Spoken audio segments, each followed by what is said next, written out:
What's up, guys? Sloppy Wet Blow here. I wanted to do a full review of the new Acer Predator X34. Well, I want to get into the monitor itself. It is a fantastic monitor. As you know, it's a curved 21.9 monitor, has really good technology built in it. It is the ultra-wide variety, which is 3440 by 1440. It is an IPS monitor. Has G-Sync, which is just absolutely awesome for you NVIDIA people out there, which is someone like me. And, you know, there is also another version of this monitor that has the FreeSync, which is for AMD people as well. It has underglow. You could change the lighting. Anyway, you could overclock it to 100 hertz with up to, as they say, and has really good features. So that's the end briefing of the monitor. How is the monitor?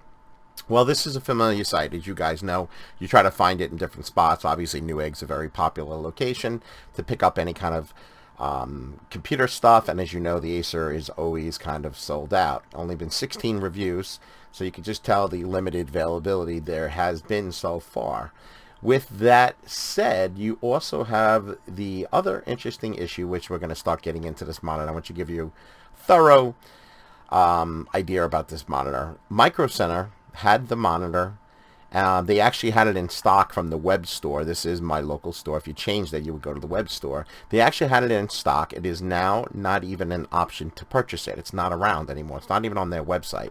The in-store, if you went to change it to an in-store, there was only like one in stock I've ever seen, but it would just say sold out. Not even listed anymore. So that tells me right there that the issues now we're going to get into. All right, so now let's get into the issues. Well, there's been quite a bit on their forum. If you go to Acer's Predator forum, there has been multiple issues. I'll try to get into some of them, and then I'll get into issues if I'm having any. Issues are some people are having problem with G-Sync not staying enabled. Other people are having issue with backlight bleeding, where light is coming through on parts of the screen. Some people say it's the IPS glow, but anyway, everybody could have their own interpretation of it. There is other issues where actually like a part of the screen, like where my cursor is going, does not come and light up, so it's light here, completely dark, lit here. Other issues where issues that I'm having is that you go into the control panel to overclock it, which is on the bottom where the buttons are. You overclock it to 100 hertz, you save it, the monitor refreshes, and after it refreshes, if you go back in to verify that it overclocked, it will show that it's not even enabled. It shows that as default. But the interesting thing is, if you go into your, like if you go into GeForce Experience, as you see, 3440 by 1440, 100 hertz, and over here the same, it is overclocked, but you will not know. Now, the reason why I'm not showing you right now is because it does not come up on Shadowplay, but it's simple enough to show you that if you went in there, that is the ongoing issue. So that's the issues with that. The other issue that I am having is when you restart, well, actually, when you shut down your computer, when the computer shuts down, your monitor, the whole screen now will go red, blue, green, white. So pretty much it will not shut down, and it just starts blaring colors, slowly rotating colors out. So I actually have to manually shut off the monitor in order to stop it to do that. I don't know how long that would go on for, but I've seen it go on for quite a bit, a few minutes, and I was like, that's enough. So I have to manually shut the monitor down. Obviously, it's a glitch. Acer is working on some of these issues, and obviously there's quite a few issues that still remain. And some people, the worst is, some people are not even able to get the 100 hertz overclock. They're only be able to hit 80, 85, 90, because it goes up in like 5 increments. So some people not even getting to 100, so I'm happy I have that.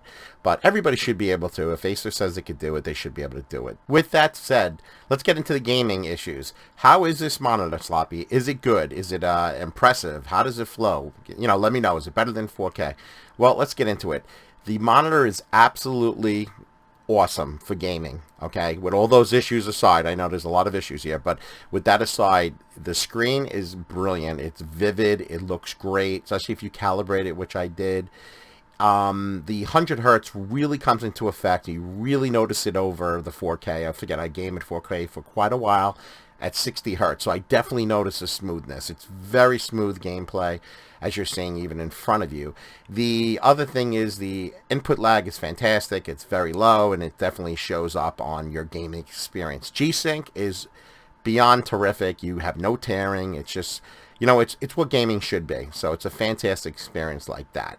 Compared to 4K, can you notice the difference? I mean, can you notice the difference in the resolution? As we know, 4K is 3840 by 2160, and this is 3440 by 1440. So obviously, it's close to 4K, but it's definitely not there. Can you see the difference? Yes. If you're one who's trained for this type of stuff, which I am, I've been dealing with home theater and stuff like that, to calibrate TVs and all that type of things. I'm going to pick apart grays and blacks and colors are off, and it's something that I will address, and I will always notice the resolution difference. Is it amazing? Is it drastic? No, it's not drastic. And most people probably wouldn't even be able to pick up on it. It's nothing to knock anybody. It's just some people are not trained for that. So that's a good thing to say, because you're probably not even going to notice the difference between the two. Besides, obviously, the screen being a lot more wider because of the 21.9 ratio difference, compared to the 3840 by 2160 difference. But with that said, it is a fantastic immersive experience. It's a great monitor, especially for racing games and stuff like that. And it's just a great gaming monitor. There's nothing else to say about that aspect. I mean, of course, we have these glitches that are going on, but hopefully Acer addresses them. But again, here comes the thing to say is that it's just a $1,300 monitor in America.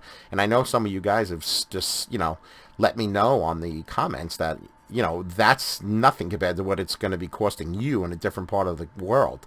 So with that said, at this price point, considering the status of where it is, if you could handle all these glitches and getting a monitor, it may not even overclock to 100 hertz, go for it. Is it worth it?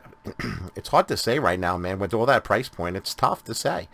It's amazing if you get it working and it's okay and you can handle some of these minor glitches like I have. My glitches are nothing psychotic. I mean, yeah, it does stink. You have to manually shut it down, but it is a fantastic monitor. But it's something to really take in consideration, that you're going to spend $12.99 for the monitor, and then some for other parts of the world.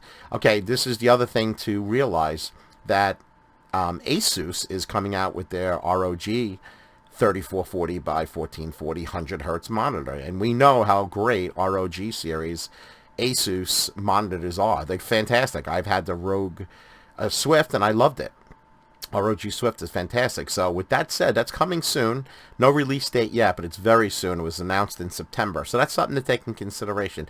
This is the best monitor on the market for this, for 21.9 ratio right now. No doubt about it. So take that in consideration. It is the best out now, but it's also got a ton of problems. I'm not saying nothing should have problems, but at $1,300, man, you better iron this stuff out. Will Acer address this stuff? Yeah, obviously I'm seeing on the forums they are addressing this stuff, but you know what? You got to get this stuff fixed, because it's just expensive to be spending. Because otherwise people are buying these and returning them and buying another one and hoping they don't have issues with the same monitor, which obviously depletes the amount of volume out there. But I hope this helps you guys.